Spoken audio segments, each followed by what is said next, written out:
La salle de bal de l'hôtel Plaza scintillait sous les lustres en cristal, une opulence telle qu'elle coupait le souffle même à l'élite new-yorkaise. Avant de commencer l'histoire, n'oubliez pas de laisser un like et de vous abonner à la chaîne pour voir plus d'histoires comme celle-ci. Alexander Montgomery se tenait droit devant l'hôtel, son smoking sur mesure soulignant sa carrure athlétique, ses cheveux sombres parfaitement coiffés et ses yeux bleus, le bleu Montgomery, marque de fabrique familiale, fixé sur sa future épouse. Victoria Reynolds descendait l'allée dans une robe de créateur qui coûtait plus cher que la plupart des maisons. L'héritière d'un empire pharmaceutique était, sur le papier, le parti idéal, belle, bien introduite, et riche de son propre chef. Les pages mondaines les avaient surnommés le couple le plus influent de Manhattan, et le mariage d'aujourd'hui était l'apogée de l'union de deux dynasties. Nous sommes réunis ici aujourd'hui ?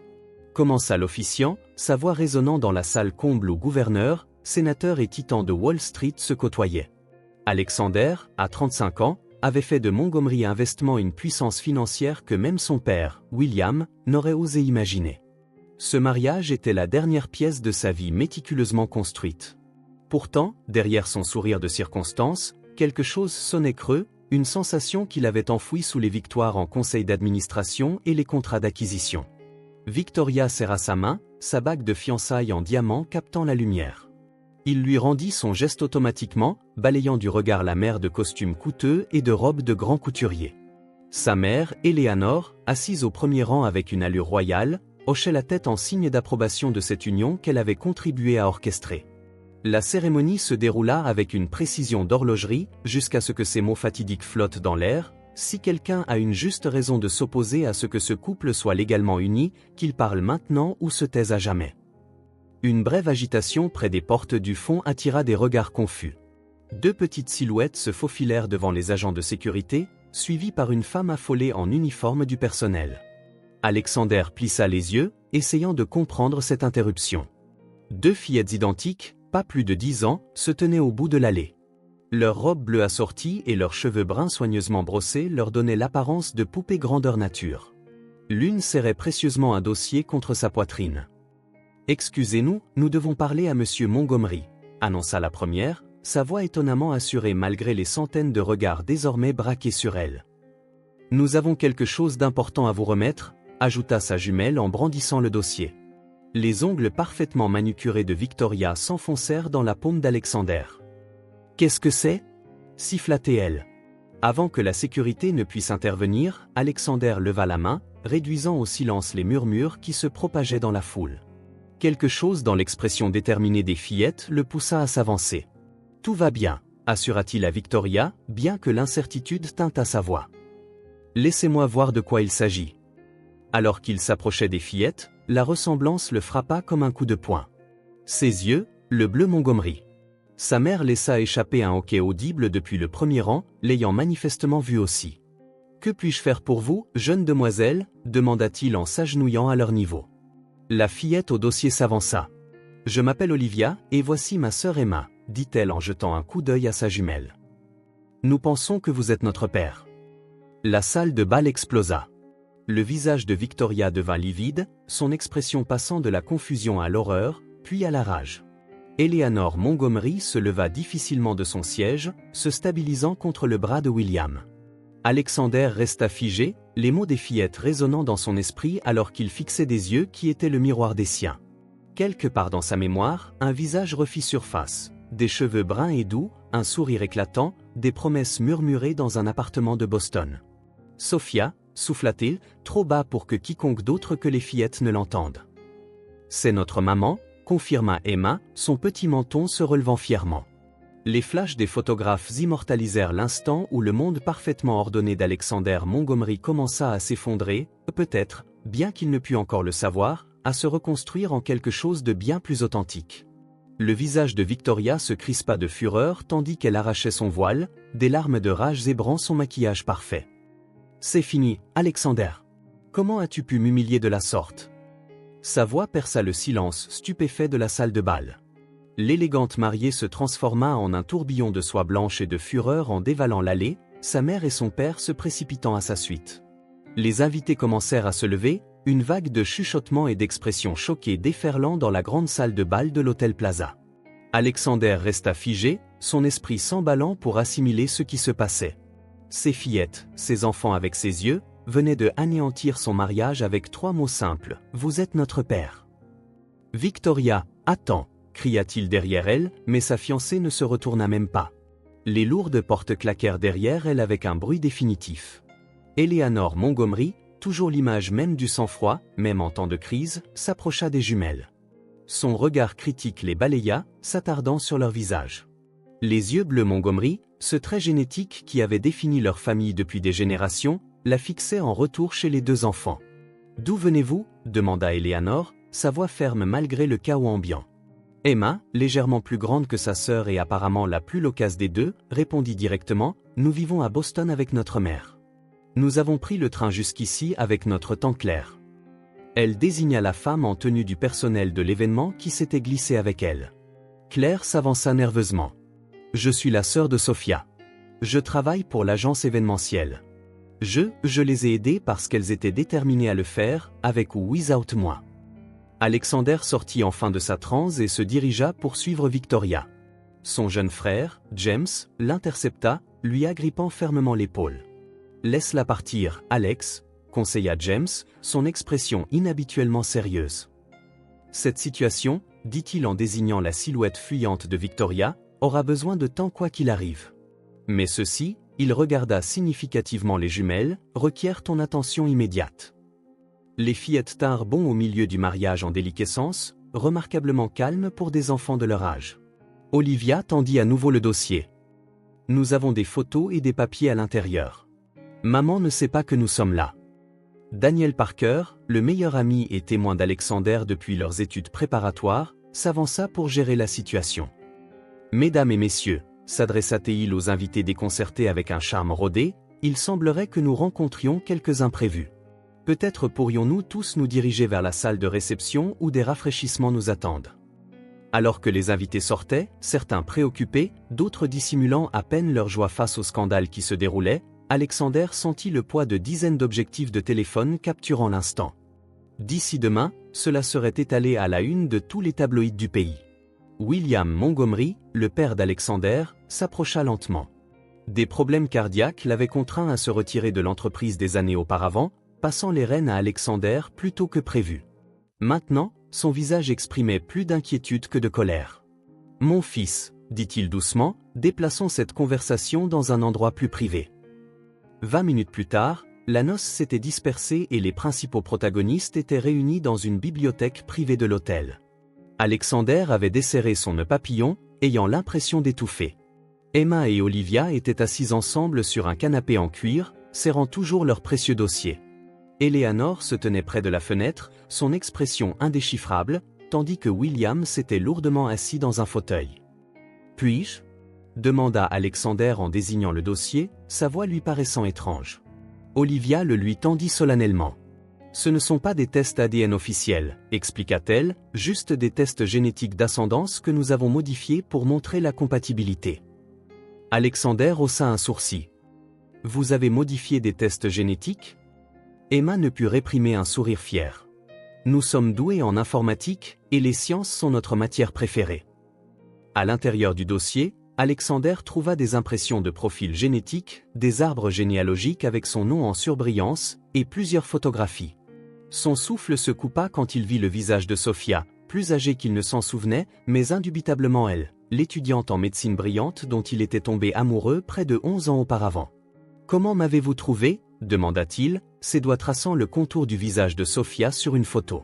« Maman garde une vieille boîte à souvenirs avec ton nom et des photos, » expliqua Emma.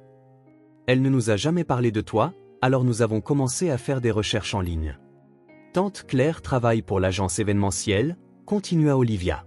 « Quand nous avons découvert qu'elle travaillait sur ton mariage, nous avons su que c'était notre chance. » Claire, se tenant nerveusement près de la porte, ajouta, « J'ai essayé de les dissuader, mais elles sont déterminées quand elles ont une idée en tête. » Alexander leva les yeux vers ce trait familier chez la sœur de Sophia.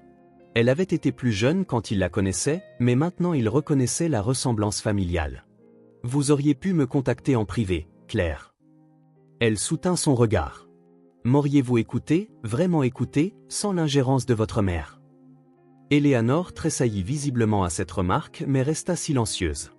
Alexander se tourna de nouveau vers les fillettes. « Vous avez dit que vous viviez à Boston avec votre mère ?»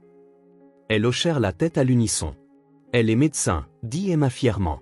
« Chef du service de pédiatrie au Mass General Hospital. »« Bien sûr qu'elle l'est, » murmura Alexander, un léger sourire esquissé sur ses lèvres.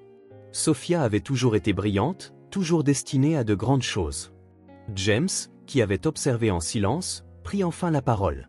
« Et maintenant, Alex, que se passe-t-il » Alexander regarda les jumelles, ces enfants qui partageaient son sang, ses yeux, ses traits, et ressentit un étrange mélange de terreur et d'émerveillement. 10 ans. Il avait manqué une décennie de leur vie. Maintenant, dit-il doucement, je crois que je dois passer quelques appels, à commencer par nous trouver à tous un endroit où loger ce soir. Il regarda directement Emma et Olivia. Et j'aimerais tout savoir sur vous deux. Tout. Pour la première fois depuis qu'elles avaient fait irruption à son mariage, les jumelles sourirent, des sourires identiques et pleins d'espoir qui transformèrent leur visage sérieux en quelque chose qui serra le cœur d'Alexander. La bibliothèque de la famille Montgomery avait toujours été le sanctuaire d'Alexander. Enfant, il s'y réfugiait pour lire des romans d'aventure. Adolescent, il y étudiait pour ses examens sous le portrait vigilant de son grand-père. Jeune cadre, il y formulait des stratégies commerciales sous son plafond voûté. Maintenant, entouré de volumes reliés en cuir et d'objets de famille, il scrutait les documents apportés par deux petites filles qui avaient bouleversé son monde. Ce ne sont pas des résultats ADN officiels, expliqua Richard Harmon, l'avocat de la famille Montgomery, qui avait été convoqué d'urgence au manoir. L'avocat aux cheveux d'argent ajusta ses lunettes en examinant les papiers. Il semble s'agir de tests d'ascendance grand public qui ont été modifiés de manière créative pour montrer une compatibilité génétique. Alexander passa une main dans ses cheveux, décoiffés après des heures de conversation. À quel point pourraient-ils être précis? Potentiellement très précis. Potentiellement sans signification, répondit Richard prudemment. Nous aurons besoin de tests appropriés. Emma et Olivia étaient assises en face d'eux à l'immense table en chêne, leurs jambes pendant des chaises conçues pour des adultes. Malgré leur tardive et les circonstances extraordinaires, les deux fillettes restaient alertes et calmes. Notre professeur de sciences dit que les tests ADN grand public ne sont pas assez précis pour la paternité, offrit Olivia, d'un ton neutre. Mais les marqueurs génétiques étaient suffisamment convaincants pour justifier notre enquête. Richard haussa un sourcil en direction d'Alexander. Un sacré vocabulaire pour une enfant de 10 ans. Maman dit qu'il n'y a aucune raison d'utiliser des mots simples quand des mots précis existent, expliqua Emma fièrement. Alexander ne put s'empêcher d'esquisser un petit sourire. Cela ressemblait exactement à la Sophia dont il se souvenait, brillante, précise, refusant de se diminuer ou de diminuer quiconque autour d'elle. Vous avez mentionné que votre tante Claire vous a aidé, dit Alexander en se tournant vers les fillettes. Elle travaille pour l'agence événementielle. Elle est la coordinatrice logistique pour Hampton Events, répondit Olivia. Quand nous avons découvert qu'elle était affectée à votre mariage, nous avons su que c'était notre opportunité. Et comment exactement avez-vous découvert tout cela? Pressa doucement Alexander. Les jumelles échangèrent un regard, cette communication silencieuse qu'il avait déjà remarquée entre elles. Maman garde une vieille boîte à souvenirs dans son placard, commença Emma. L'année dernière, pendant le grand nettoyage de printemps, nous l'avons trouvée en l'aidant à ranger. Il y avait ton nom sur des lettres, des photos, des coupures de journaux sur Montgomery Investment, continua Olivia. Nous avons commencé à faire des recherches en ligne après ça. Maman ne t'a jamais mentionné, ajouta Emma, une pointe d'accusation dans sa jeune voix. Quand nous avons posé des questions sur notre père, elle a juste dit qu'il ne faisait pas partie de nos vies et a changé de sujet. Alexander ressentit une pointe de culpabilité. Bien qu'il n'ait pas su, n'aurait pas pu savoir, où le pouvait-il? Aurait-il dû essayer plus fort de contacter Sophia après leur rupture? Les questions tourbillonnaient dans son esprit. Puis-je voir les photos? Demanda-t-il doucement. Olivia plongea la main dans le dossier et en sortit plusieurs photographies délavées. Le souffle d'Alexander se coupa en se voyant, 11 ans plus jeune, le bras autour de la taille de Sophia. Ils se tenaient sur Boston Common, des feuilles d'automne tourbillonnant autour d'eux, tous deux riant de quelque chose d'oublié. Une autre les montrait à ce qui semblait être une réception de la faculté de médecine, Sophia radieuse dans une simple robe bleue. « Je me souviens de ce jour », murmura-t-il en touchant la première photo. « Votre mère venait de réussir brillamment ses examens. Nous avons célébré en nous promenant dans le Common et en dînant dans ce petit restaurant italien qu'elle adorait. Giacomo est-ce ? Demanda Emma avec empressement. Alexander leva les yeux, surpris. Oui, c'est ça. Vous le connaissez ? C'est toujours le préféré de maman, confirma Olivia. Nous y allons pour les occasions spéciales. Daniel Parker entra dans la bibliothèque, téléphone à la main. Il était le bras droit d'Alexander dans les affaires et dans la vie depuis Harvard Business School. J'ai passé les appels, rapporta Teil. Victoria ne répond pas, mais j'ai pris des dispositions pour que ses affaires soient récupérées discrètement. L'équipe de relations publiques prépare des communiqués, et j'ai réservé une suite au Carlyle pour les filles et leurs tantes ce soir. Merci, hocha la tête Alexander, reconnaissant de l'efficacité de son ami. Il se tourna vers les jumelles. Où est votre tante Claire maintenant ? Elle passe des appels dans le jardin, expliqua Emma. Elle essaie de joindre maman, mais maman est à une conférence médicale à Chicago ce week-end. Daniel s'approcha de la table, étudiant les photographies qu'Alexander avait étalées. C'est bien Sophia Carter, n'est-ce pas ? Cette étudiante en médecine avec qui tu sortais avant de reprendre l'entreprise ? Son expression s'adoucit. Elle est devenue une sommité en médecine pédiatrique maintenant. Ses recherches sur les protocoles de traitement du diabète juvénile ont été révolutionnaires. La poitrine d'Alexander se serra. Bien sûr qu'elle était devenue exceptionnelle. Elle avait toujours été destinée à de grandes choses. Pendant ce temps, il avait suivi le chemin tracé pour lui, bâtissant l'empire financier Montgomery, tandis qu'il manquait quelque chose de vital à sa vie. Nous devrions tout vérifier correctement, conseilla Richard, toujours le conseiller prudent.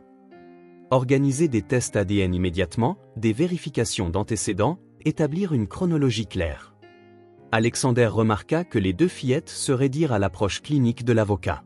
Il prit une décision.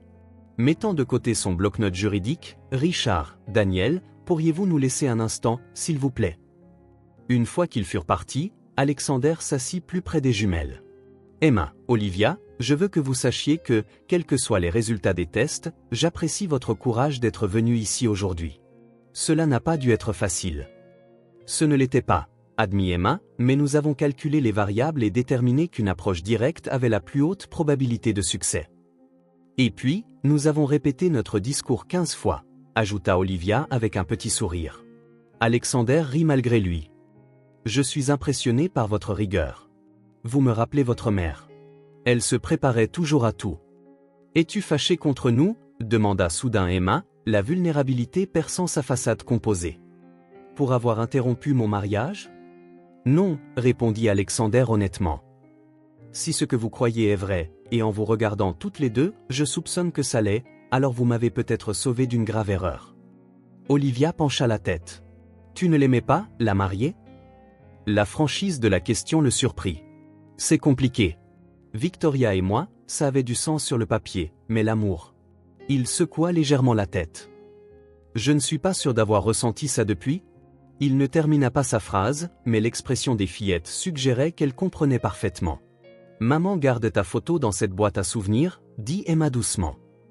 Parfois, nous la surprenons en train de la regarder quand elle pense que nous dormons. La révélation frappa Alexander comme un coup de poing.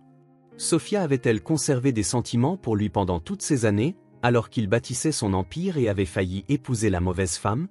Avait-elle élevé ses filles seules, revisitant occasionnellement les souvenirs de leur temps ensemble ? Je dois parler à votre mère, dit-il, sa voix soudainement rauque d'émotion. Il y a manifestement beaucoup de choses dont nous devons discuter. Elle va être en colère, prévint Olivia. Pas contre toi, mais contre nous, et probablement contre tante Claire aussi. J'assumerai l'entière responsabilité, leur assura Alexander. Mais d'abord, nous devons prendre quelques dispositions. Il est tard, et vous avez toutes les deux besoin de repos. Demain, nous commencerons à démêler tout ça correctement. Alors que les jumelles rassemblaient leurs documents, Alexander entrevit à nouveau son jeune moi sur l'une des photos, debout à côté de Sophia sur les marches de la faculté de médecine de Harvard. Ils avaient l'air si heureux, si pleins de promesses et de possibilités. Qu'est-ce qui avait mal tourné ? Et plus important encore, cela pouvait-il être réparé après toutes ces années ? La lumière du petit matin filtrait à travers les fenêtres du bureau de Sophia Carter à l'hôpital général du Massachusetts. Des dossiers de patients étaient soigneusement empilés sur son bureau, à côté des dernières publications de recherche en médecine pédiatrique. Prix et certificats tapissaient les murs, témoignant de son ascension comme l'une des pédiatres les plus réputées de Boston. Lorsque son téléphone vibra pour la 5e fois, Sophia répondit enfin, le calant entre son oreille et son épaule tout en examinant le dossier d'un patient. « Claire, je n'ai que 5 minutes avant la tournée. »« Sophia, nous devons parler. » La voix de sa sœur était inhabituellement tendue. « C'est à propos des filles. » La main de Sophia se figea sur le dossier. « Quoi à leur sujet? Ne sont-elles pas à leur camp scientifique ce week-end » Un lourd silence suivit. « Elles sont à New York. »« Avec moi. »« New York. » La voix de Sophia devint plus aiguë. « De quoi parles-tu? » Elles sont censées être au camp Eureka jusqu'à dimanche. Elles ont fabriqué les documents du camp, admit Claire. Elles préparent ça depuis des mois. Sophia se leva, le cœur battant la chamade. Préparer quoi exactement? Elles ont trouvé ta boîte à souvenirs, sauf celle avec les photos d'Alexander. La voix de Claire baissa encore. Elles l'ont retrouvée, hier, elles ont fait irruption à son mariage. La pièce sembla basculer alors que Sophia s'agrippait au bord de son bureau. Elles ont fait quoi? Elles voulaient rencontrer leur père, expliqua Claire. Elles ont monté tout ce plan et, eh bien, elles m'ont convaincu de les aider. Tu as fait quoi? La voix de Sophia monta presque jusqu'au cri. Plusieurs infirmières à l'extérieur de son bureau se tournèrent pour regarder à travers les parois vitrées. Elles étaient déterminées, sauf. J'ai juste aidé pour m'assurer qu'elles seraient en sécurité, se défendit Claire. Elles auraient trouvé un autre moyen, probablement moins sûr, sans moi. Sophia ferma les yeux, les souvenirs déferlant sur elle comme un raz-de-marée. Alexander Montgomery. Brillant, charmant, l'amour qu'elle pensait durer éternellement. Jusqu'à ce qu'il ne le soit plus. Où sont-elles maintenant? Réussit-elle à demander, sa voix étroitement contrôlée. Au manoir des Montgomery. Alexander voulait. Le manoir des Montgomery, interrompit Sophia. Tu as laissé mes filles rester avec des gens qu'elles n'ont jamais rencontrés? Avec Eleanor Montgomery, qui m'a fait comprendre très clairement que je n'étais pas assez bien pour son précieux fils. Alexander a insisté, expliqua Claire. Et Sophia, il ne savait pas pour les filles. Je veux dire, il semblait sincèrement choqué. Sophia se laissa retomber sur sa chaise, les implications la frappant de plein fouet. Bien sûr qu'il ne savait pas, murmura-t-elle plus pour elle-même que pour Claire. Sa mère s'en était assurée. 10 ans plus tôt, Sophia était une interne en médecine prometteuse, épuisée mais passionnée par son travail. Alexander avait été l'héritier charismatique de Montgomery Investment, se rebellant temporairement contre les attentes familiales en sortant avec la boursière, comme Eleanor l'avait appelé avec dédain. Lorsque William Montgomery avait subi sa première crise cardiaque, Alexander avait été rappelé à ses obligations familiales. Leur relation, autrefois remplie de projets d'avenir, s'était progressivement évanouie sous le poids des appels manqués et des week-ends annulés. Puis vint la grossesse. Sophia avait tout essayé, appels, lettres, même une visite au bureau des Montgomery à New York. Tout lui était revenu ou avait été repoussé. Après un rejet particulièrement dévastateur à l'immeuble Montgomery, Monsieur Montgomery n'est pas disponible et vous prie de cesser toute tentative de contact, elle avait abandonné, déterminée à se construire une vie pour elle-même et ses enfants à naître. J'ai essayé à plusieurs reprises de le contacter quand j'ai découvert que j'étais enceinte, dit Sophia, sa voix creuse de douleur ancienne. Ses lettres me revenaient non ouvertes, sa secrétaire bloquait mes appels. Je suis même allé à New York une fois, mais la sécurité ne m'a pas laissé passer le hall. Le silence de Claire en disait long. Je pense que sa mère a peut-être tout intercepté, Sophia. La façon dont il a regardé les filles, il ne savait vraiment pas. Sophia ferma le dossier de son patient d'un claquement sec. Je serai dans le prochain train pour New York. Les filles vont bien, Sophia. Elles s'amusent même. Alexander a été? Je me fiche de ce qu'Alexander a été, la coupe à Sophia. Ce sont mes filles, et elles ont été très bien élevées sans l'argent ni l'influence des Montgomery pendant 10 ans. Elle mit fin à l'appel et pressa ses doigts contre ses tempes, essayant de calmer sa respiration. Sur son bureau, une photographie encadrait d'Emma et Olivia le jour de leur 9e anniversaire.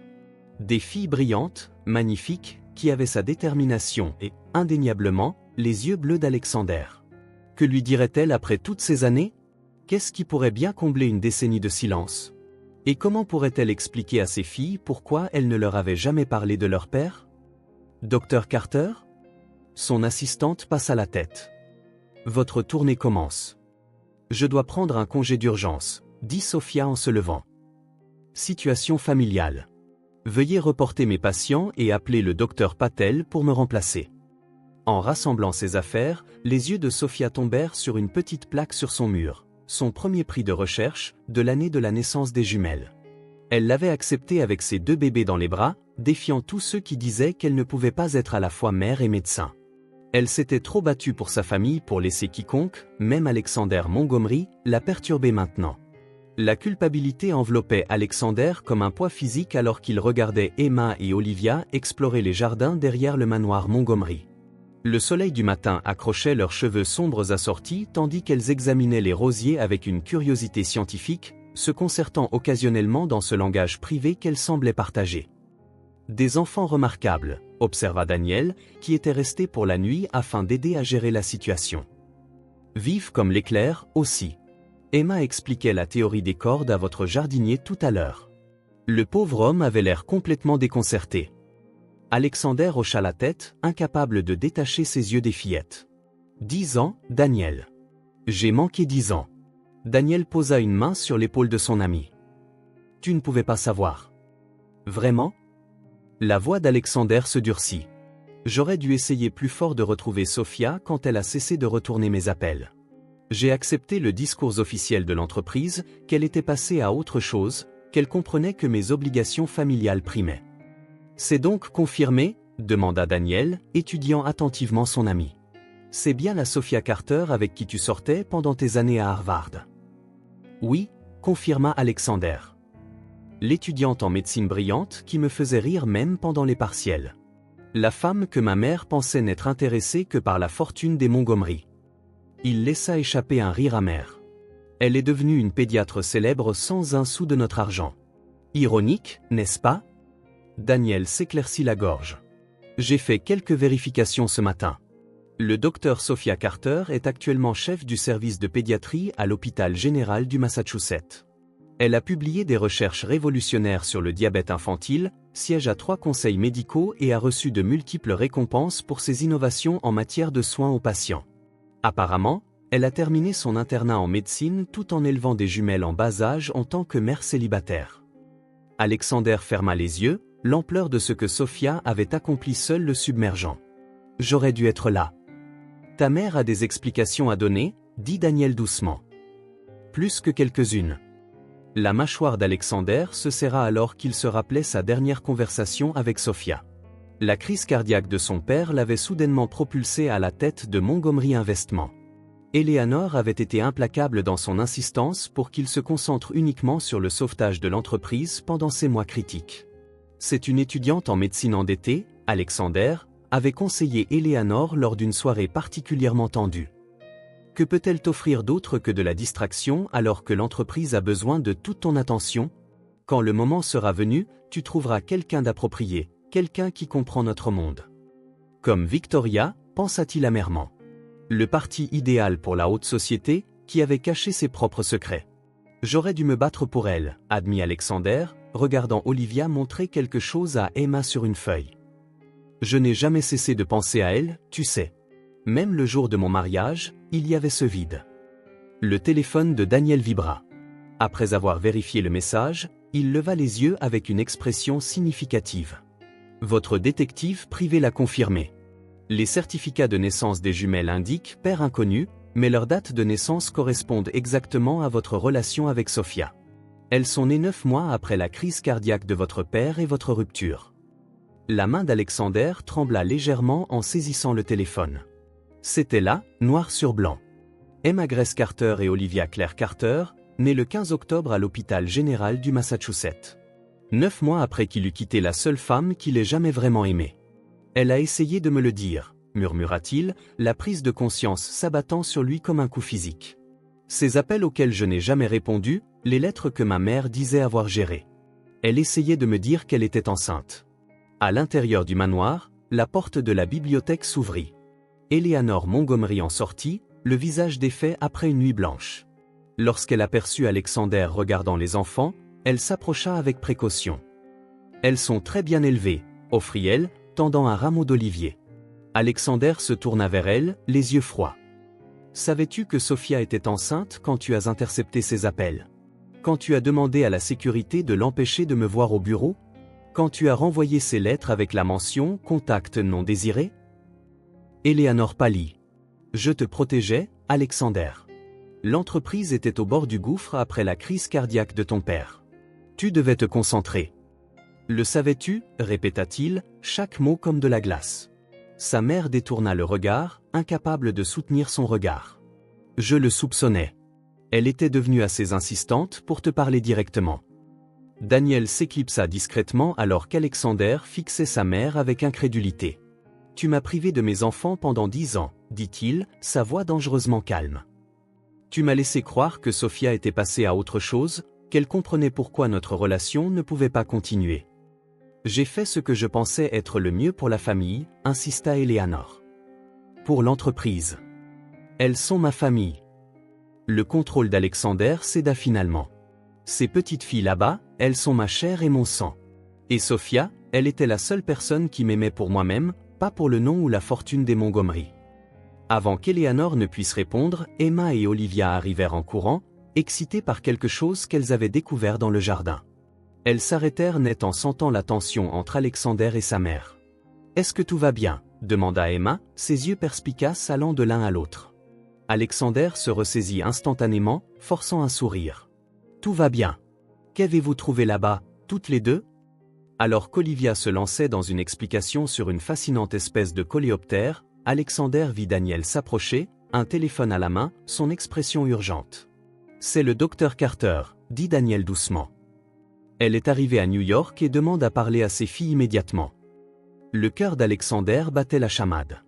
Après 11 ans, il allait affronter Sophia à nouveau, non pas comme le jeune homme épris qu'elle avait connu, mais comme le père des enfants qu'elle avait élevés seule. Le soir tombait sur le domaine des Montgomery, projetant de longues ombres sur les pelouses manucurées. À l'intérieur, une trêve précaire s'était installée après l'arrivée tonitruante de Sophia ce matin-là. Sa demande initiale de ramener ses filles à la maison immédiatement s'était adoucie quand Emma et Olivia l'avaient supplié de leur accorder juste un jour de plus pour apprendre à connaître leur père. « Ce n'est pas comme si nous avions quelque chose d'urgent à Boston », avait raisonné Emma avec la logique précise qu'elle avait clairement héritée de sa mère. « Et nous avons déjà manqué 2 jours d'école », avait ajouté Olivia pragmatiquement. « Un de plus ne changera rien à grande échelle. » Maintenant, Alexander se tenait dans l'embrasure de la porte du salon de musique du domaine, observant en silence Eleanor assise au piano à queue avec Emma. Sa mère, habituellement rigide et formelle, s'était visiblement adoucie en découvrant l'intérêt de la fillette pour la musique. « Votre posture est excellente », commenta Eleanor, redressant légèrement les poignets d'Emma. « Qui vous a appris à jouer ? » « Maman nous a commencé les leçons quand nous avions 5 ans, répondit Emma, ses petits doigts égrenant une mélodie. Elle dit que la musique aide à développer la partie mathématique du cerveau. Elle avait absolument raison, approuva Eleanor. J'ai moi-même étudié le piano pendant 15 ans. Cela apporte une discipline qui sert bien dans tous les aspects de la vie. Alexander observait avec émerveillement comment sa mère, qui avait passé la matinée à être confrontée à sa tromperie vieille d'une décennie, avait réussi à nouer ce lien immédiat avec Emma. La même femme qui avait jugé Sophia indésirable était maintenant clairement enchantée par la fille de Sophia. « Ta grand-mère a joué ce morceau exact lors de son premier récital », commenta finalement Alexander en entrant dans la pièce. Emma leva les yeux, un sourire illuminant son visage. « Vraiment ? Maman m'a appris celui-ci spécialement. Elle a dit que c'était important. » La prise de conscience frappa Alexander comme un coup de poing. Ce n'était pas n'importe quel morceau, c'était le Clair de lune de Debussy, la même composition qu'il jouait la nuit où il avait rencontré Sophia pour la première fois lors d'une collecte de fonds à Harvard. Elle s'était approchée de lui par la suite, complimentant son interprétation, et ils avaient parlé jusqu'à ce que le personnel de l'événement commence à ranger les chaises autour d'eux. Elle s'en était souvenue toutes ces années. Elle avait gardé ce souvenir vivant à travers leur fille. « Où est ta sœur ?» demanda Alexander, la voix légèrement altérée par l'émotion. « Olivia est aux écuries avec James, » répondit Eleanor. « Ton frère a pensé qu'elle aimerait voir les chevaux. » Alexander haussa un sourcil. « Olivia aime les chevaux ? » « Elle n'en a jamais vraiment monté, » expliqua Emma, continuant à jouer doucement, mais elle a lu tous les livres sur les soins équestres de la bibliothèque publique de Boston. Elle veut être vétérinaire. Quelques minutes plus tard, Alexander trouva Olivia et James aux écuries des Montgomery. Son frère lui montrait comment offrir une pomme à Midnight, la jument la plus douce de leur collection. « Garde ta main à plat », instruisit James. « C'est ça. Elle ne mordra pas. » Le visage d'Olivia s'illumina alors que les lèvres douces du cheval chatouillaient sa paume. Ces incisives sont parfaitement adaptées au mode de consommation des herbivores, observa-t-elle scientifiquement, bien que sa joie fût évidente. Elle en sait beaucoup sur les chevaux pour quelqu'un qui n'en a jamais côtoyé, commenta James alors qu'Alexander s'approchait. Les livres, expliqua simplement Olivia. J'ai lu le guide vétérinaire complet des soins équins l'été dernier. Pour le plaisir ? Demanda Alexander, amusé. Bien sûr, répondit Olivia, comme si c'était l'activité estivale la plus naturelle pour une enfant de 9 ans. James tapota l'épaule d'Alexander et se retira avec tact, laissant père et fille seuls. Alexander regarda Olivia caresser doucement le nez de Midnight, complètement intrépide malgré son inexpérience. « Ta mère ? Commença-t-il prudemment. Est-elle d'accord pour que tu restes jusqu'à demain ? » Olivia réfléchit. Elle n'est pas contente de la façon dont nous avons agi dans son dos, mais je pense qu'elle comprend pourquoi nous l'avons fait. Elle leva les yeux vers lui directement. Elle a peur que tu nous fasses du mal ou que tu nous changes. L'évaluation abrupte, livrée avec tant de naturel, prit Alexander au dépourvu. C'est ce qu'elle t'a dit ? Non. Olivia secoua la tête. Maman ne dit jamais rien de mal sur toi. C'est pourquoi nous avons dû te trouver nous-mêmes. Mais je peux dire qu'elle a peur. Pas pour elle. Pour nous. Alexander s'agenouilla pour croiser son regard, ses yeux dans son petit visage. Je ne vous ferai jamais de mal, ni à toi ni à Emma. Et je ne veux certainement pas vous changer. Vous êtes toutes les deux extraordinaires, telles que vous êtes. Maman nous a faites comme ça, dit Olivia loyalement. Elle nous a appris à penser par nous-mêmes. Elle a fait un travail incroyable, convint Alexander. Bien meilleur que ce que j'aurais pu faire. Olivia l'étudia avec une intensité surprenante pour un enfant. Tu ne savais vraiment pas pour nous ? Non, dit fermement Alexander. Si j'avais su, rien ne m'aurait retenu. Ni mon entreprise, ni ma famille, rien. Plus tard dans la soirée, le groupe inhabituel se réunit dans le salon familial des Montgomery. Eleanor avait commandé des pizzas, vu une première dans l'histoire des repas formels du manoir, après avoir appris que c'était la tradition préférée des jumelles le vendredi soir avec leur mère. Sophia était assise légèrement à l'écart, alternant entre observer ses filles interagir avec les Montgomery et vérifier son téléphone pour des nouvelles de l'hôpital. « Maman, écoute », appela Emma avec enthousiasme depuis le piano. « Grand-mère m'a montré une nouvelle façon de jouer la section du pont. » Alexander remarqua comment Sophia se tendit en entendant Eleanor appeler grand-mère si rapidement, mais elle le masqua par un sourire. « C'est merveilleux, ma chérie. » Alors qu'Emma recommençait à jouer Clair de lune, Alexander s'assit à côté de Sophia sur le rebord de la fenêtre. « Tu lui as appris notre chanson » dit-il doucement. Sophia ne le regarda pas. « Je lui ai appris un beau morceau de musique. »« Le morceau qui jouait quand nous nous sommes rencontrés » insista-t-il. « Celui dont tu disais qu'il te rappelait les possibilités. » Pour la première fois depuis son arrivée, les murs soigneusement construits de Sophia semblèrent vaciller. Elle avait besoin de savoir quelque chose de ses origines, même si elle ne savait pas qu'elle l'apprenait. À cet instant, en regardant ses filles, Emma au piano, Olivia expliquant quelque chose de scientifique à un James fasciné, Alexander sentit un lien se former qui transcendait les années de séparation. Ces enfants remarquables faisaient partie de lui, et d'une manière ou d'une autre, malgré tout, Sophia s'était assurée qu'elle portait en elle un morceau de leur commencement. Le manoir des Montgomery tomba dans le silence alors que minuit approchait.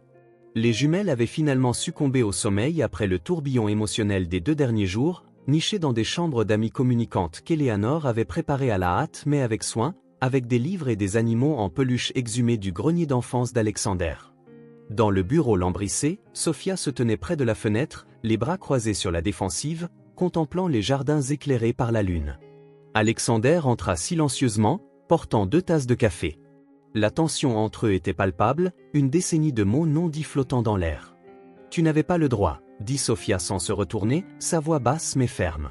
« Tu n'avais pas le droit de les accueillir dans ton monde comme ça, de les laisser appeler ta mère grand-mère après l'avoir connue un jour. Alexander posa le café sur le bureau antique. Elles sont venues à moi, Sophia. Je ne les ai pas cherchées. Elle se tourna alors, les yeux brillants. Parce que ce sont des enfants qui ne comprenaient pas les conséquences. Mais tu es un adulte qui aurait dû mieux savoir. Tu aurais dû m'appeler immédiatement. Claire essayait de te joindre, lui rappela-t-il. Et les filles avaient besoin d'un endroit sûr où rester. Sûr. Le rire de Sophia fut amer. Dans la maison d'une femme qui m'a un jour traité de croqueuse de diamants en face, qui m'a dit que je n'étais pas matériel Montgomery? La mâchoire d'Alexander se serra. Je ne savais rien de tout ça. Bien sûr que non. Sophia passa une main dans ses cheveux, le même geste dont il se souvenait lors de leur longue nuit d'études des années auparavant. Tu étais trop occupé à devenir le PDG que ton père voulait. Ce n'est pas juste, contra Alexander, luttant pour garder sa voix basse. Après la crise cardiaque de mon père, l'entreprise était en chute libre. J'avais des responsabilités. Moi aussi. Le contrôle de Sophia céda finalement. J'ai essayé de te retrouver pendant des mois quand j'ai découvert que j'étais enceinte. Tes lettres revenaient avec la mention « Retour à l'expéditeur ». Tes appels étaient bloqués. Ta sécurité ne m'a pas laissé passer le hall quand je suis venu à New York. Alexander la fixa, choqué. De quoi parles-tu? Je n'ai jamais reçu de lettre. Personne ne m'a jamais dit que tu étais venu au bureau. La porte du bureau s'ouvrit et Eleanor Montgomery se tint dans l'embrasure, le visage cendré. J'ai tout intercepté, admit-elle doucement. Les lettres, les appels. J'ai dit à la sécurité que tu étais une ex-petite amie délirante qui harcelait Alexander. Sa voix tremblait. Je croyais que tu n'étais qu'une autre intéressée par notre argent. J'avais tort. Les yeux de Sophia s'écarquillèrent d'incrédulité. Vous avez caché ma grossesse à votre propre fils? Vous avez privé mes enfants de leur père pendant 10 ans à cause de vos préjugés? Alexander se tourna vers sa mère, son expression foudroyante. Comment as-tu pu? Eleanor entra complètement dans la pièce, son port habituellement royal diminué par la honte. L'entreprise périclitait après la crise cardiaque de ton père. Tu travaillais 20 heures par jour pour la sauver. Je me suis convaincu que je te protégeais, que je protégeais notre héritage familial. Elle regarda directement Sophia. J'avais tort. En voyant ces magnifiques et brillantes jeunes filles aujourd'hui, j'avais terriblement tort. Le silence tomba dans le bureau. Les mains de Sophia tremblaient légèrement alors qu'elle assimilait cette confession. Je n'ai jamais su, Sophia, dit Alexander, la voix brisée. Je le jure sur tout ce que j'ai de plus cher, je n'ai jamais su. La colère dans les yeux de Sophia fit place à une émotion plus complexe. Aurait-ce importé si tu avais su? Tu avais déjà choisi ta voie, Alexander. Tu avais clairement indiqué que Montgomery Investment passerait toujours en premier. Ce n'est pas vrai. Alexander s'approcha d'elle. Quand mon père s'est effondré, j'ai dû intervenir. Le conseil d'administration s'apprêtait à le remplacer, à vendre des divisions. Des milliers d'emplois étaient en jeu. Mais je n'ai jamais cessé de t'aimer. Pourtant, tu n'es jamais venu me chercher, souligna Sophia. Et finalement, tu t'es fiancé au parti idéal de la haute société. J'ai essayé de t'appeler après que les choses se soient stabilisées, admit Alexander. Ton numéro avait changé. Ton ami a dit que tu étais passé à autre chose. Après 1 an, j'ai arrêté d'essayer.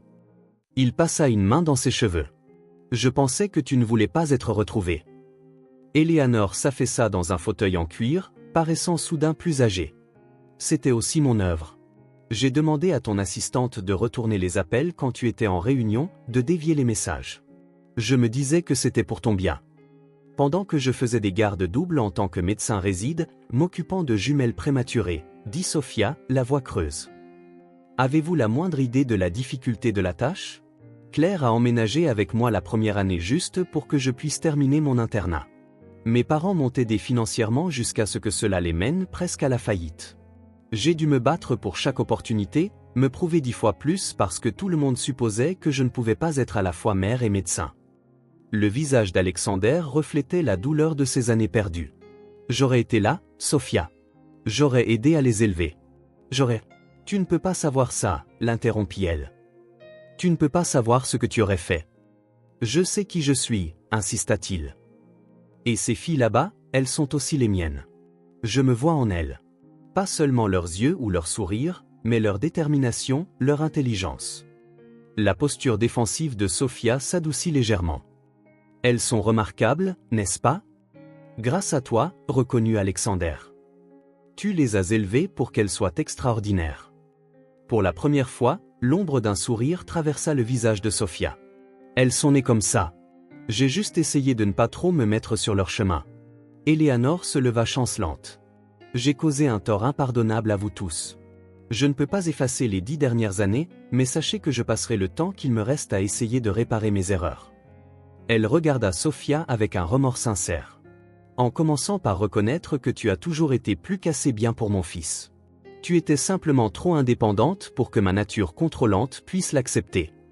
Après le départ d'Éléanore, Alexander et Sophia restèrent dans un silence pesant. Le café avait refroidi, oublié sur le bureau. Que se passe-t-il maintenant? Demanda finalement Alexander. Sophia regarda vers l'escalier, pensant à ses filles endormies. Je ne sais pas. Elles t'ont trouvé. Maintenant, je ne peux plus prétendre que tu n'existes pas.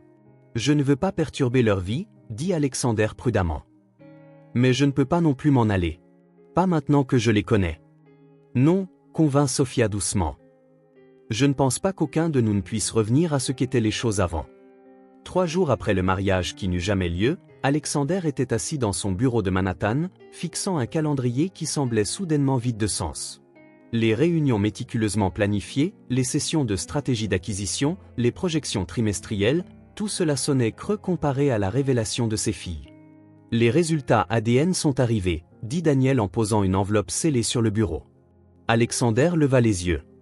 C'était rapide. J'ai demandé quelques faveurs au laboratoire, haussa les épaules Daniel. Je me suis dit que tu ne voudrais pas attendre.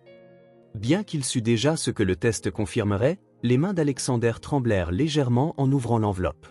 Le langage clinique nagea devant ses yeux, mais la conclusion était sans équivoque. Emma et Olivia Carter étaient, avec une certitude de 99,9998%, ses filles biologiques.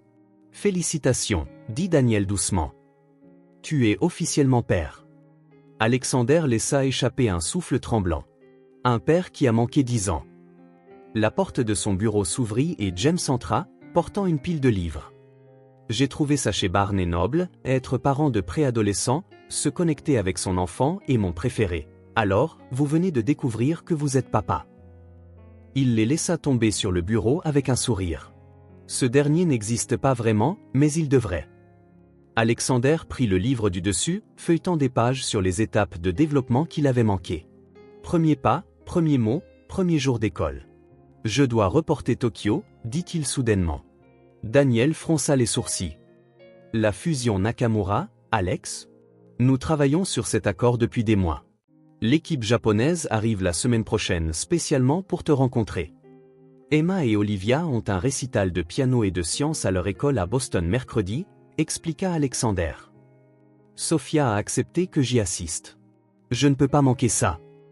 James et Daniel échangèrent des regards. Je peux gérer les discussions préliminaires, offrit James. Il me respecte à Tokyo depuis le projet Hatsumoto. Alexander secoua la tête. Non, je veux que tu repousses toute la réunion. Reporte-la à la semaine suivante. Le conseil d'administration ne sera pas content, prévint Daniel. Le conseil d'administration n'a pas 10 ans de paternité à rattraper, répliqua fermement Alexander. À partir de maintenant, mes filles sont ma priorité. Au cours des 3 semaines suivantes, les dirigeants de Montgomery Investment observèrent avec stupéfaction leur PDG, habituellement si dévoué, transformer son emploi du temps. L'assistante d'Alexander, Madame Reynolds, se retrouva à annuler des déjeuners d'affaires au profit de vol pour Boston l'après-midi. Le bureau d'angle où Alexander avait souvent travaillé jusqu'à minuit se vidait désormais rapidement à 17 h le vendredi. Il a perdu la tête, marmonna Malcolm Thornton, le membre le plus âgé du conseil d'administration, après qu'Alexander eut décliné un week-end de golf avec leurs plus gros investisseurs. Urgence familiale?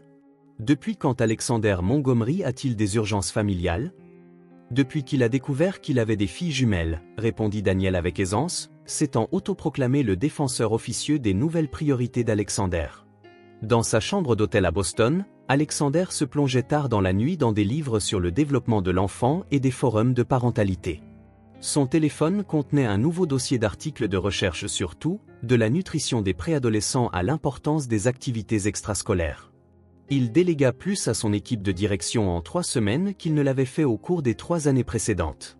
Pendant ce temps, Sophia avait prudemment accepté un arrangement temporaire. Alexander se rendrait à Boston les week-ends, passant les samedis après-midi avec les filles pendant qu'ils s'adaptaient tous à cette nouvelle réalité. Elle avait également consenti au test ADN, bien que son sourcil levé ait clairement communiqué qu'elle n'avait jamais douté des résultats. « Je n'essaie pas de perturber vos vies », lui avait assuré Alexander lors d'une conversation tendue dans sa modeste mais chaleureuse maison de Boston. « Je veux juste les connaître, faire partie de leur vie de la manière qui vous convient. » Maintenant, assis au 3e rang de l'auditorium de la West Ridge Academy, Alexander sentit sa poitrine se serrer alors qu'Emma montait sur scène pour sa performance au piano. Elle portait une robe bleue assortie à ses yeux, et bien qu'elle parût calme, il reconnut les subtils signes de nervosité des Montgomery, le léger relèvement du menton, le redressement des épaules. Lorsque ses doigts touchèrent les touches, transformant l'auditorium avec les mélodies complexes de la Furélise de Beethoven, Alexander retint des larmes inattendues. À côté de lui, Sophia remarqua son émotion et, après un instant d'hésitation, lui toucha brièvement la main, le premier contact volontaire depuis leur confrontation. Plus tard dans l'après-midi, il assista avec fierté à la victoire du projet scientifique d'Olivia sur l'agriculture urbaine durable, qui remporta le premier prix. Sa présentation détaillée, livrée avec une précision scientifique et un aplomb surprenant pour une enfant de 10 ans, avait poussé les juges à prendre des notes avec enthousiasme. « Elles sont incroyables », murmura-t-il à Sophia alors qu'il regardait Olivia accepter son ruban bleu. « Elles le sont », acquiesça-t-elle, un sourire sincère adoucissant ses traits. « Elles ont travaillé si dur. » Ce soir-là, le téléphone d'Alexander vibra à plusieurs reprises avec des messages du bureau. Les représentants de Nakamura étaient arrivés plus tôt, le conseil d'administration demandait une réunion d'urgence, les fluctuations du marché affectaient leurs avoirs australiens. Pour la première fois de sa carrière, Alexander Montgomery mit son téléphone en mode silencieux sans lire les messages. Au lieu de cela, il écouta attentivement Emma et Olivia raconter avec enthousiasme leur triomphe de la journée autour de coupes glacées dans leur salon de crème glacée local préféré. « Viendras-tu à notre anniversaire le mois prochain ?» demanda soudain Olivia, son expression sérieuse. « C'est notre premier anniversaire à 2 chiffres. Nous aurons 11 ans. » Alexander jeta un coup d'œil à Sophia, cherchant sa permission avant de répondre. Son léger hochement de tête lui donna le courage de dire « Je ne manquerai ça pour rien au monde. » « Même si tu as une réunion importante, » insista Emma, ayant manifestement déjà appris l'exigence de sa profession. Alexander regarda directement dans les yeux de sa fille de la même nuance de bleu que les siens, et fit une promesse qu'il avait l'intention de tenir pour le reste de sa vie, « Rien n'est plus important que d'être là pour vous deux. » Bien. Plus tard, alors qu'il montait à bord de son jet privé pour New York, Alexander prit une décision. Ouvrant son ordinateur portable, il commença à rédiger un plan de réorganisation complet pour Montgomery Investment, un plan qui le libérait pour passer beaucoup plus de temps à Boston. « Perdu, perdu », murmura-t-il pour lui-même, faisant inconsciemment écho au portugais natal de Sophia, une langue dont elle lui avait appris des phrases pendant leur temps ensemble. « Non, pas perdu. J'ai perdu 10 ans. Je ne perdrai pas un jour de plus. » 3 mois après le mariage avorté, l'automne peignait le paysage du Massachusetts de teintes brillantes de rouge et d'or. Sophia se tenait à la fenêtre de sa cuisine, observant ses filles faire leurs valises pour la nuit avec un soin inhabituel. « Penses-tu que grand-mère Eleanor aimera ce pull ?» demanda Emma, brandissant un cardigan bleu marine. « Elle a mentionné qu'elle aime quand je m'habille correctement. » Sophia ravala sa réponse instinctive. Eleanor Montgomery avait fait des efforts surprenants pour se connecter avec les filles, envoyant des livres soigneusement choisis et appelant chaque semaine pour prendre des nouvelles de leurs activités. « J'en suis sûre », réussit à dire Sophia, s'adaptant toujours à cette nouvelle réalité où ses filles avaient des grands-parents qu'elle désirait ardemment impressionner. La sonnette retentit et Olivia se précipita pour répondre. « Il est là !» Alexander se tenait sur le porche, décontracté en jean et pull, un contraste frappant avec les costumes de pouvoir qu'il portait pendant leur relation des années auparavant. La paternité avait adouci quelque chose en lui, lissant les angles durs de l'entreprise qui avait remplacé le jeune homme idéaliste qu'elle avait autrefois aimé. « Prête pour le week-end ?» demanda-t-il aux filles, les aidant avec leurs sacs. C'était la première fois que Sophia acceptait de laisser les jumelles passer un week-end entier au domaine des Montgomery. Les mois précédents avaient vu des visites prudentes et mesurées, des samedis après-midi dans les musées, des brunchs dominicaux, des événements scolaires où Alexander s'asseyait aux côtés de Sophia dans une coexistence inconfortable mais civile. « Maman vient aussi », annonça fièrement Olivia. La surprise d'Alexander fut évidente alors que son regard se déplaçait vers Sophia. « Tu viens ? » Juste pour les aider à s'installer, clarifia rapidement Sophia. « Je resterai dans un hôtel voisin. » Elles n'ont jamais passé la nuit loin de la maison sans moi ou Claire. En vérité, Sophia n'était pas prête à laisser ses filles disparaître dans le monde des Montgomery sans en être témoin elle-même. Malgré la fiabilité constante d'Alexander au cours des derniers mois, de vieilles craintes persistaient. 4 heures plus tard, Sophia se tenait maladroitement dans le grand hall d'entrée du manoir des Montgomery, regardant Eleanor accueillir les jumelles avec une chaleur inattendue. La femme impérieuse qu'il avait autrefois jugée indigne de son fils s'agenouillait maintenant pour embrasser ses petites filles. « J'ai préparé vos chambres avec des livres que je pensais que vous pourriez apprécier, » leur dit Eleanor. « Emma, il y a une collection de partitions de musique classique, et Olivia, j'ai trouvé des volumes fascinants sur la biologie marine que William pensait que tu apprécierais. » William Montgomery apparut dans l'embrasure de la porte, l'air beaucoup plus en forme que lorsque Sophia l'avait aperçu lors de collectes de fonds médicales des années auparavant. Son rétablissement après des problèmes cardiaques avait manifestement été couronné de succès, bien qu'il ne soit jamais retourné à la tête de l'entreprise. « Voilà mes brillantes petites filles », s'exclama-t-il, sa joie manifestement sincère. Alors que les filles étaient emmenées pour une visite de la maison, Sophia resta dans le hall avec Alexander. « Il se prépare pour cette visite depuis des semaines, » dit-il doucement.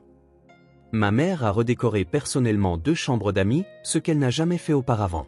Papa collectionne du matériel scientifique pour un espace de laboratoire qu'il a aménagé dans l'ancienne véranda. Sophia hocha la tête, luttant contre des émotions contradictoires. Une partie d'elle en voulait à la facilité avec laquelle les Montgomery endossaient des rôles de grands-parents auxquels ils avaient renoncé pendant une décennie.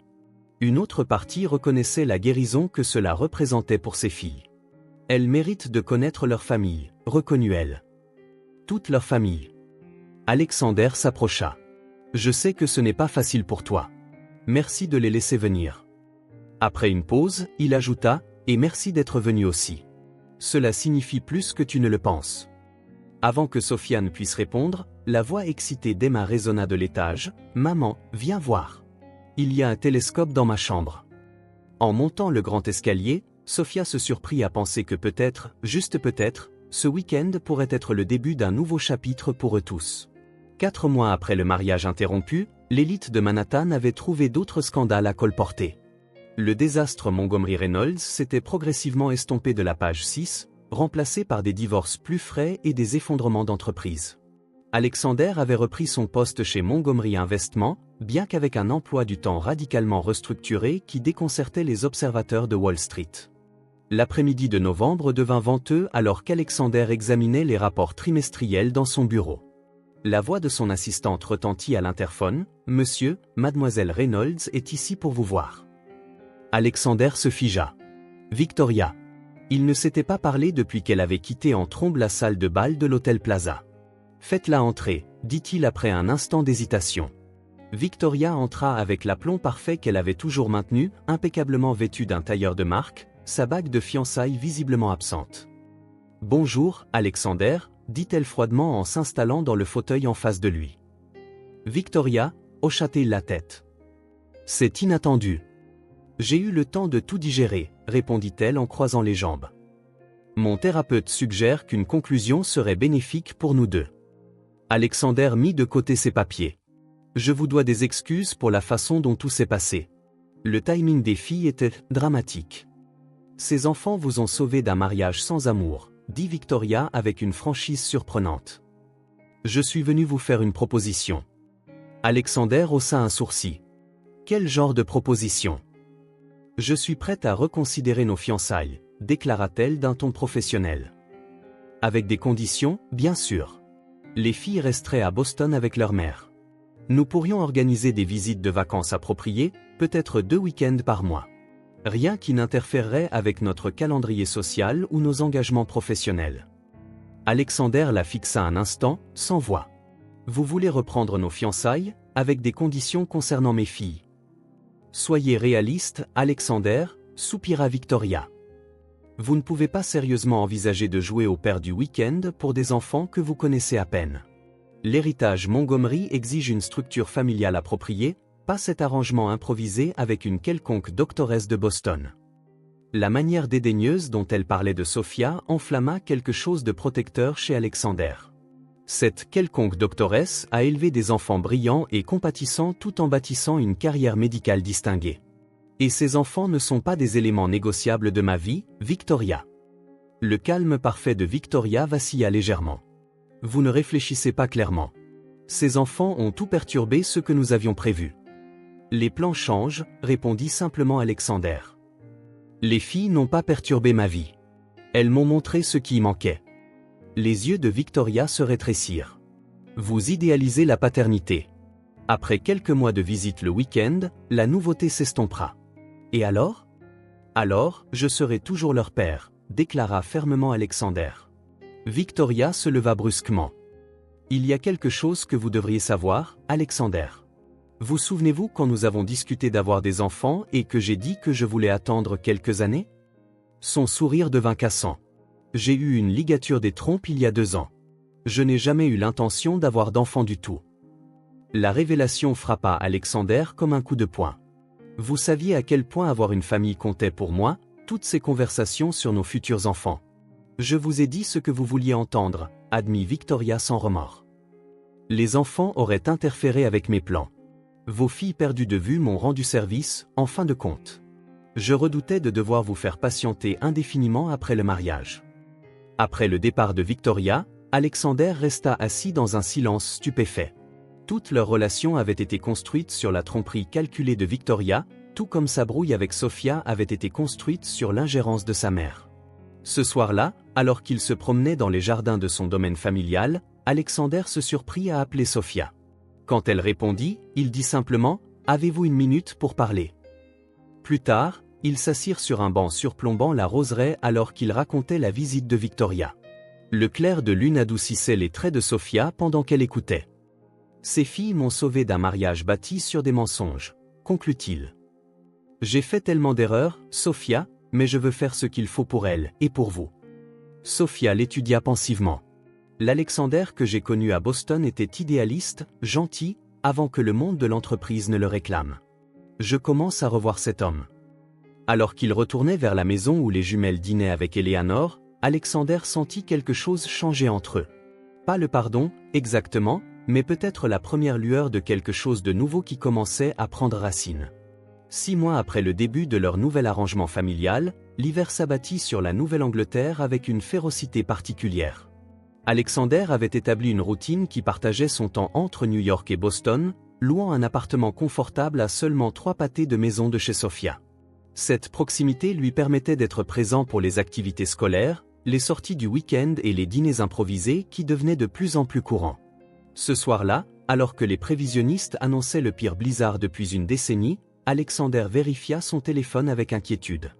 Les coupures de courant avaient déjà commencé dans les quartiers de Boston, et il savait que les jumelles étaient terrifiées par le noir, une peur que Sophia avait mentionnée lors d'une de leurs conversations de plus en plus franches sur la parentalité.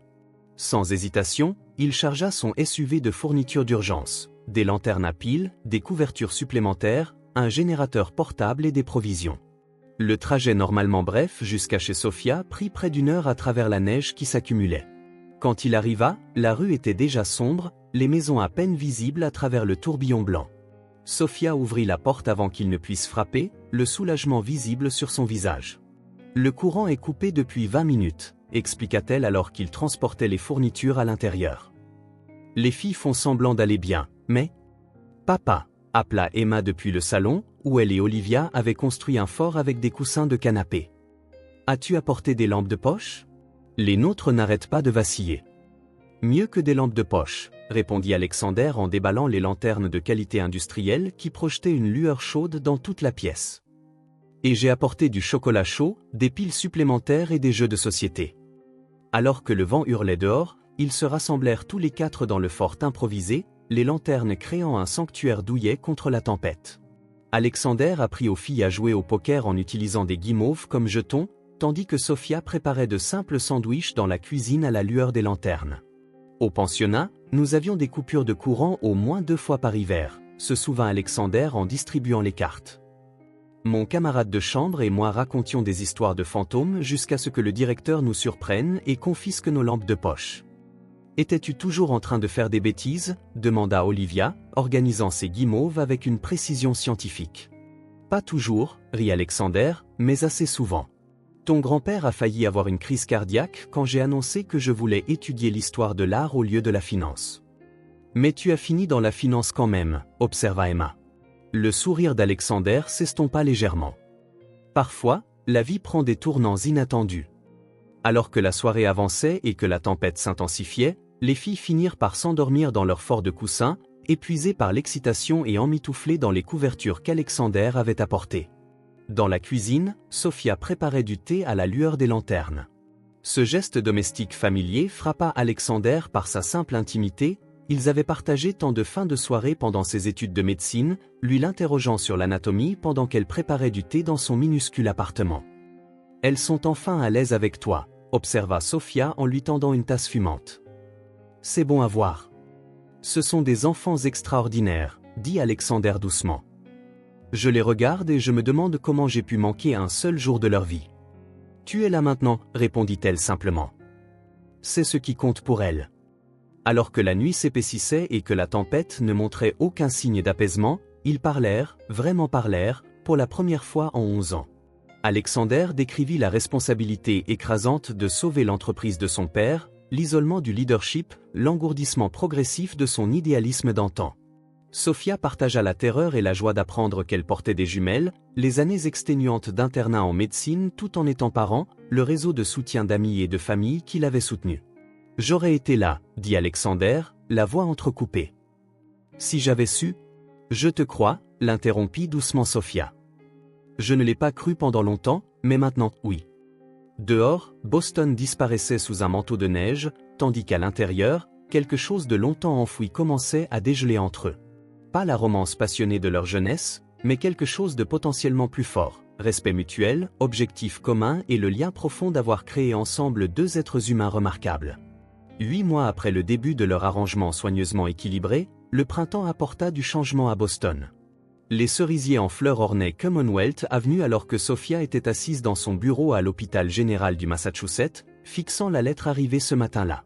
« Dr Carter ?» Son assistante administrative frappa doucement. « Le conseil d'administration attend votre décision concernant le poste à New York. » Sophia hocha la tête, ses pensées en ébullition. Le prestigieux hôpital pour enfants de New York lui avait offert un poste de chef de service, une opportunité qui ferait progresser ses recherches sur le traitement du diabète pédiatrique et augmenterait considérablement sa position professionnelle.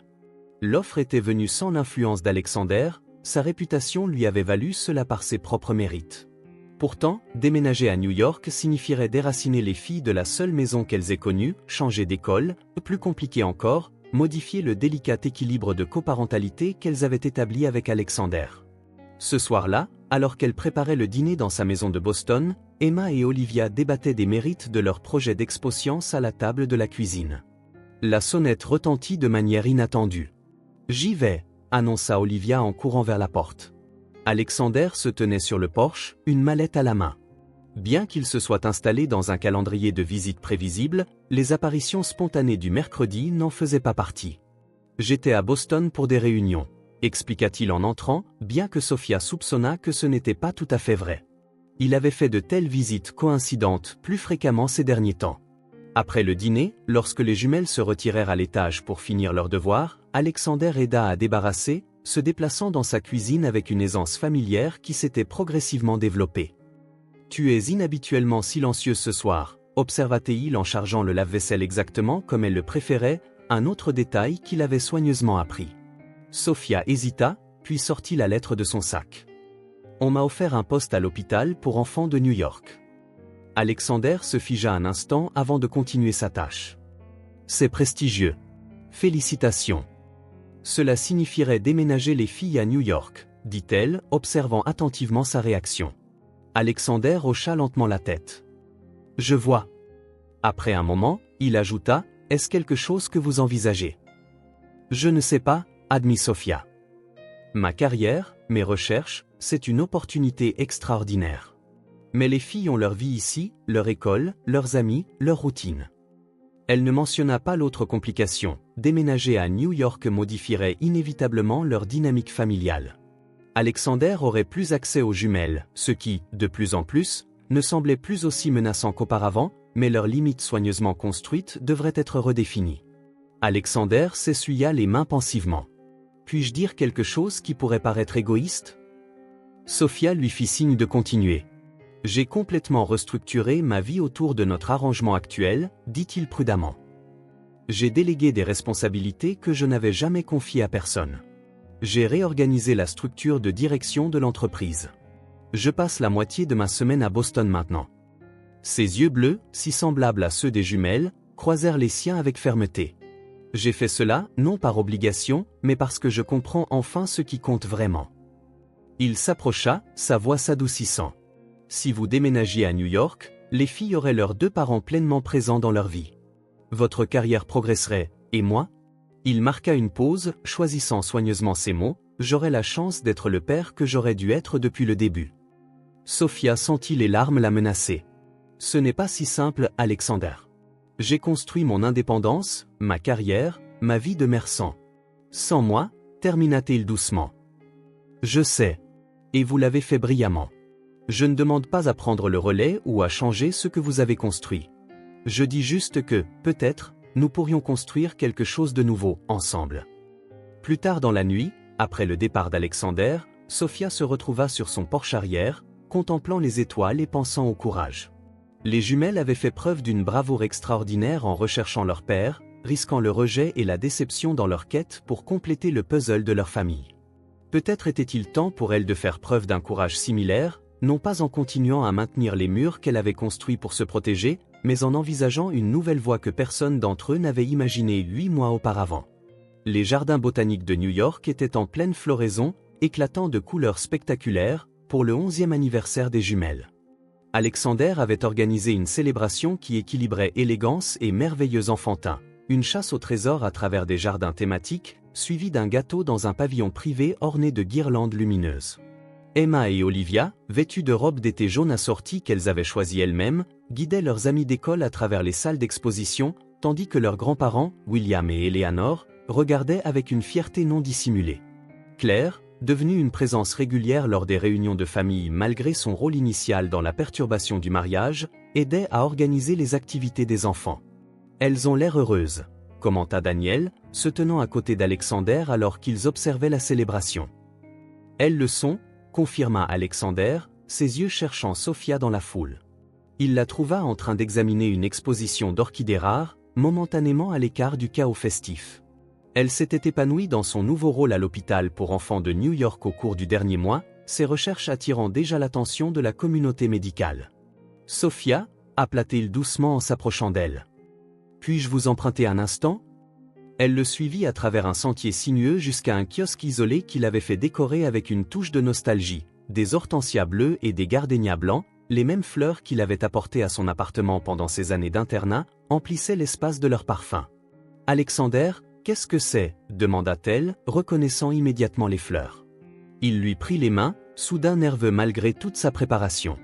Pendant 10 ans, j'ai bâti un empire financier pendant que vous créiez quelque chose d'infiniment plus précieux, notre famille. Je veux passer les 10 prochaines années, et toutes les années suivantes, à construire quelque chose ensemble. De sa poche, il sortit une simple bague en saphir, non pas ostentatoire comme le diamant de Victoria, mais choisi avec soin pour correspondre à la préférence de Sophia pour une élégance discrète.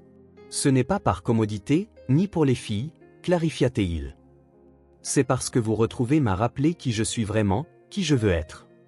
Les yeux de Sophia brillèrent alors qu'elle regardait l'homme devant elle non pas le titan de l'entreprise ou l'héritier Montgomery, mais la personne qu'elle avait entrevue émerger au cours de ces mois de parentalité partagée, de conversations nocturnes et de connexions retrouvées.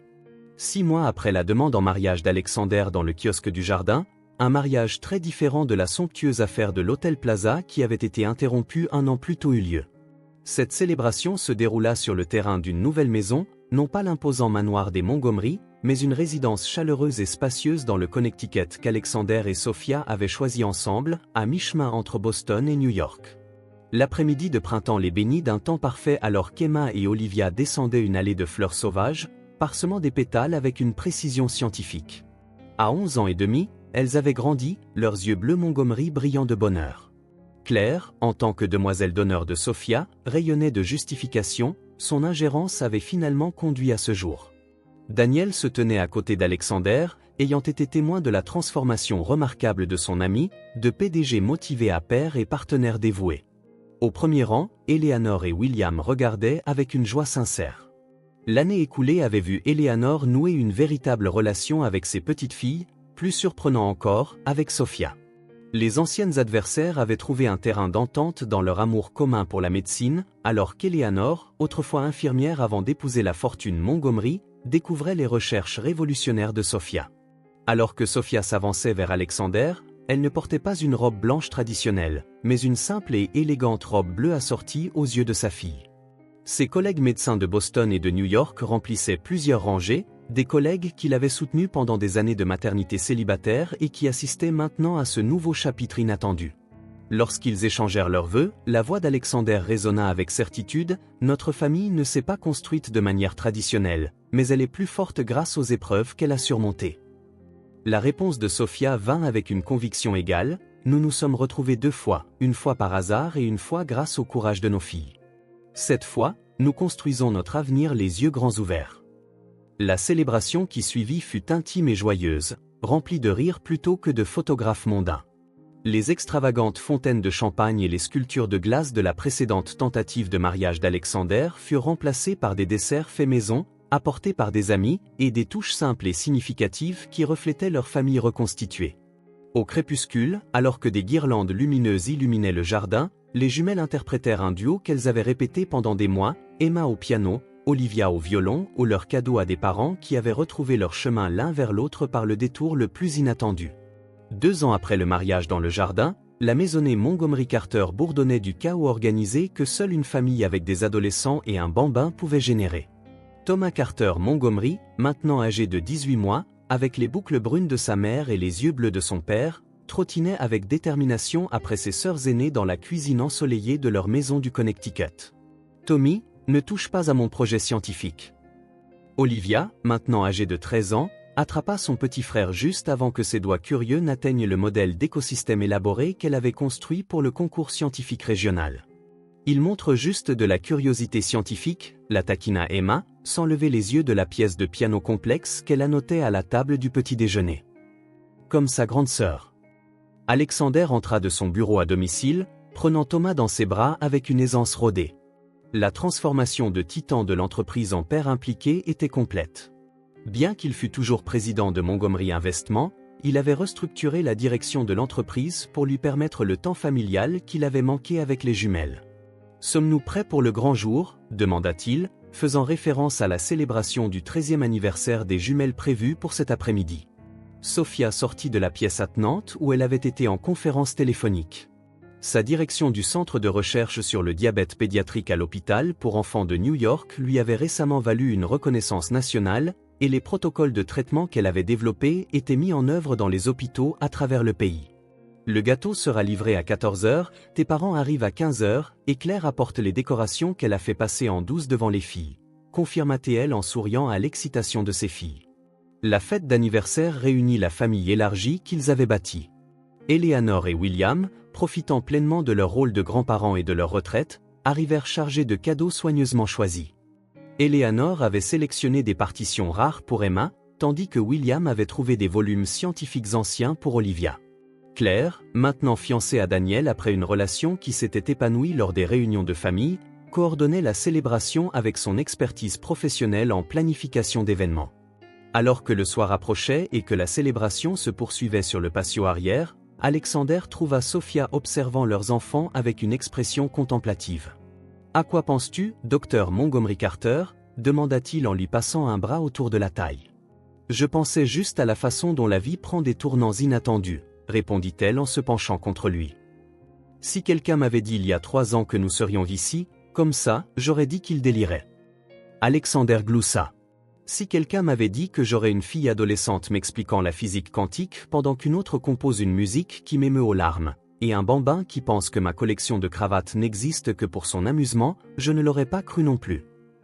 De l'autre côté du patio, Eleanor était profondément engagée dans une conversation avec les parents de Sofia, qui avaient déménagé du Brésil dans une ville voisine après la naissance de Thomas. L'ancienne matriarche impérieuse des Montgomery échangeait maintenant des stratégies de grand-parentalité avec la même femme qu'elle avait autrefois jugée indigne du cercle social de son fils.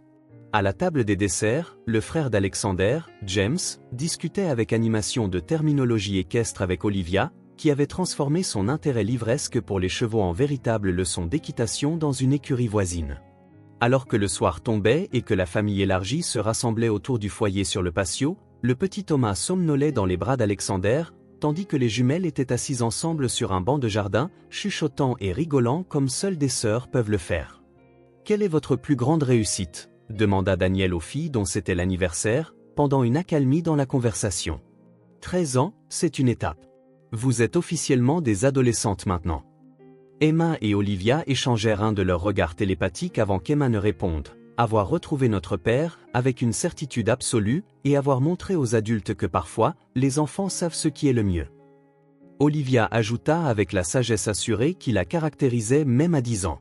Alexander et Sofia échangèrent des regards de profonde gratitude pour les deux jeunes détectives qui avaient eu le courage de faire irruption à un mariage et de réunir une famille qui était destinée à être ensemble. Plus tard dans la nuit, après le départ des invités et que les enfants furent endormis, Alexander et Sofia se tenaient sur leur porche arrière, les étoiles du Connecticut s'étalant au-dessus d'eux en une tapisserie de possibilités. « Tu te souviens quand tu m'as dit que tu avais restructuré toute ta vie pour nous ?» demanda doucement Sofia. « Cette nuit-là à Boston, quand j'envisageais le poste à New York. » Alexander hocha la tête, se souvenant de la conversation cruciale qui avait finalement conduit à leur réunification. « J'avais si peur de perdre mon indépendance, que les filles s'attachent à un père qui pourrait ne pas rester engagé, admit-elle. Je n'aurais pas pu avoir plus tort. Nous avons tous pris un risque, lui rappela Alexander. Toi, en me faisant confiance après toutes ces années. Moi, en apprenant à être père du jour au lendemain. Les filles, en me trouvant en premier lieu. Certains risques valent la peine d'être pris, dit Sofia, jetant un regard en arrière vers leur maison où leurs 3 enfants dormaient en sécurité. Cette famille que nous avons construite, elle est plus forte précisément parce que nous avons dû nous battre pour elle, la choisir délibérément plutôt que de tomber dedans. Alexander l'embrassa doucement sous les étoiles, pensant à toutes les réunions du conseil d'administration qu'il avait annulées, à tous les voyages d'affaires qu'il avait délégués, à tous les moments de gloire professionnelle qu'il avait volontairement sacrifiés, et à quel point ces sacrifices semblaient insignifiants comparés à la richesse de la vie qu'ils avaient créée ensemble. Les jumelles avaient raison, murmura-t-il contre ses cheveux. Parfois, les enfants savent vraiment ce qui est le mieux. Ne les laisse pas t'entendre dire ça, rit doucement Sofia. Elles ont 13 ans maintenant, elles pensent déjà tout savoir. Alexander sourit, sachant que quels que soient les défis que l'adolescence pourrait apporter, ils les affronteraient ensemble, une famille enfin complète.